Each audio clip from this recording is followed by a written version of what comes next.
এতটুকু আত্মবিবেক, আত্ম উন্নয়ন, আত্মগঠন, আত্মসমালোচনা, আত্ম অনুভূতি, এটা খুব বড় নিয়ামত।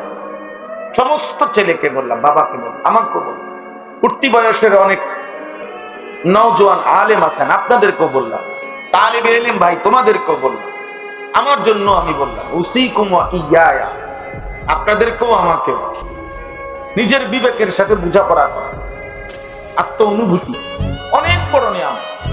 আসলে আমি কি করছি, আমি কি করছি, এটাই আমার কাজ ছিল কিনা, কে আমাকে সৃষ্টি করলেন, তিনি আমার কাছে কি চাচ্ছিলেন, আমি যা করছি তিনি তা চাচ্ছেন কিনা, তিনি যা চাচ্ছেন আমি করছি কিনা।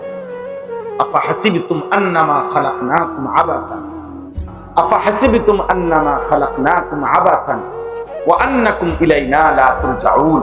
আল্লাহ তাআলা মহব্বতের সাথে আমাদেরকে বলছে, বান্দা তোমরা কি ভেবেছো আমি তোমাদেরকে অনর্থক সৃষ্টি করেছি?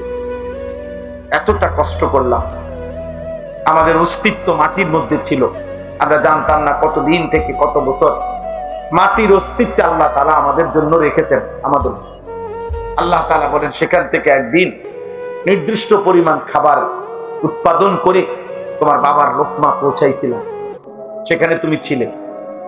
সেখান থেকে তোমার বাবার বীর্যের ফোঁটা তৈরি হইতে, সেখানে তুমি ছিলে।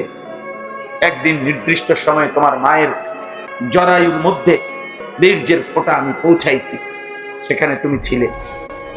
এরপরে সেই ফোঁটা বীর্যকে আমি আল্লাহ জমাট রক্ত বানাইছি, জমাট রক্তকে গোশতের টুকরা বানাইছি, গোশতের টুকরাটাকে হাড্ডির একটা খাঁচা কঙ্কাল বানাইছি, হাড্ডির সেই খাঁচাটার উপরে প্রয়োজন পরিমাণ গোশত দিয়ে নাক, চোখ, কান, হাত, পাও লাগায়া একটা সুন্দর দেহের আকৃতি দিয়েছি। এরপরে একটা নির্দিষ্ট সময়ে রূহ ফুঁকে দিয়ে তোমার মায়ের পেট থেকে আমি বের করেছি। তুমি জানো বান্দা, এই দীর্ঘ পরিক্রমা, এত লম্বা সময়, বলা যায় 9 মাস তো মার পেটে না ছিলা, মায়ের জরায়ুতে মাটির অস্তিত্ব ছিল কতদিন। লাম ইয়াকুন শাইআম মাযকুরা, তোমার নাম নিশানাও কেউ জানতো না, কিন্তু মাটির মধ্যে তো প্রাণের অস্তিত্ব ছিল। আল্লাহ বলেন আমি শুধু জানি, কেউ জানে না। তাহলে এইভাবে এত লম্বা সময় পার করে আল্লাহ তাআলা বলেন আমি তোমাকে বানিয়েছি। এরপরে আল্লাহ তাআলা বলেন সুম্মা নুখরিজুকুম তিফলান, আমি তোমাকে শিশু বানাইছি। আমি তোমাকে যৌবনের শক্তি, লিতাবলুগু আশুদ্দাকুম, সব শক্তি পূর্ণ করে দিয়ে যৌবন দিয়েছি। যৌবনকে আল্লাহ বলছে যে আমি তোমাকে সমস্ত শক্তি পূর্ণ করে দিয়েছি, এর নাম যৌবন। যৌবন মানে শুধু হাত শক্ত হইতে এটা না, চোখ, নাক, কান, দিল, দিমাগ, হাত, পাও, ব্রেন, লজ্জাস্থান, শরীরের সমস্ত অঙ্গের পূর্ণ শক্তি যেটাকে বলে। একজন মানুষের শরীরে যেটুকু পূর্ণ শক্তি থাকে, আল্লাহ বলে সেটা পূর্ণ সবটা অঙ্গে আমি দিয়েছি, ফলে সেটার নাম হয়েছে যৌবন। সেটা আমি করেছি। অতঃপর একটি নির্দিষ্ট সময় আমি আল্লাহ আবার তোমাকে বৃদ্ধ এবং দুর্বল বানিয়ে দিয়ে, এই সব কিছু আমি করলাম এমনি এমনি, আবাসান, বেহুদা। খাইবা, ঘুমাইবা, পেশাব করবা, লজ্জাস্থানের চাহিদা পূরণ করবা, জিনা করবা, ব্যভিচার করবা, মদ খাইবা, জুয়া খেলবা, নারী দেখবা, উলঙ্গ ছবি দেখবা, সুদ খাইবা, কিস্তি নেবা, গালি দেবা, চা দোকানে আড্ডা দিবা, বিড়ি খাইবা, সিগারেট খাইবা, কি হালাল কি হারাম, কি পাক কোনটা না পাক কিচ্ছু ভাববা না। এমনি আহাসিবান নাসু আন ইউতরাকু আন ইয়াকুলু আমান্না ওয়া হুম লা ইফতানুন। আল্লাহ বলে বান্দা তোমরা কি ভেবেছো মুখে শুধু বলবা আমি মুসলমান, আর আমি আল্লাহ এমনিতেই ছেড়ে দেব, কোনো পরীক্ষা নেব না, জান্নাত দিয়ে দেব? জান্নাত এত মামুলি, জান্নাত এত সস্তা, আখিরাত এত কম দামি হয়ে গেল?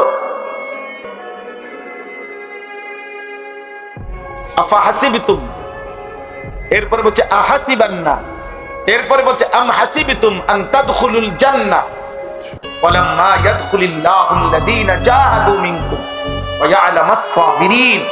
আল্লাহ বলে তোমরা কি ভেবেছো তোমরা এমনি এমনি জান্নাতে চলে যাবা? অথচ আমি আল্লাহ তো এখনো দেখলাম না আল্লাহর পথে, আল্লাহর জন্যে, দ্বীনের জন্যে, আল্লাহর কালিমার জন্যে নিজের ঈমান আমলের হেফাজতের জন্য কারা কারা জিহাদ ফি সাবিলিল্লাহ আল্লাহর রাস্তায় জিহাদ করেছো কয়জন? আমি তো এখনো দেখিই নাই। এখনো তো যারা গুনাহ থেকে বাঁচার ক্ষেত্রে ধৈর্য ধারণ করেছো কয়জন? আমার হুকুম পালনের ক্ষেত্রে ধৈর্য ধারণ করেছো কয়জন? এটা আমি না দেখেই জান্নাত দিয়ে দেব?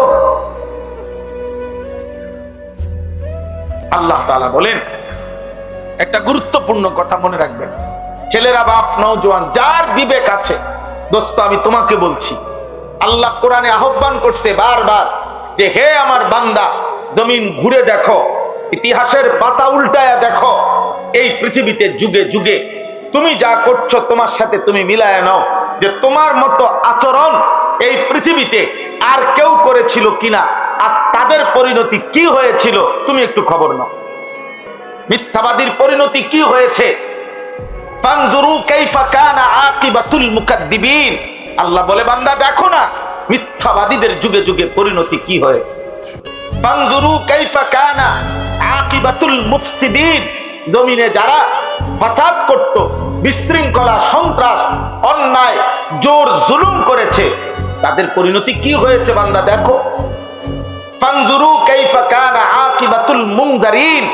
আল্লাহ বলে দেখো আমি আল্লাহ যাদেরকে নবীর মাধ্যমে, রাসূলের মাধ্যমে, আসমানি কিতাবের মাধ্যমে ভয় দেখাইছিলাম, অথচ তারা আমার কথা শুনে নাই, তাদের পরিণতি কি হয়েছিল দেখো।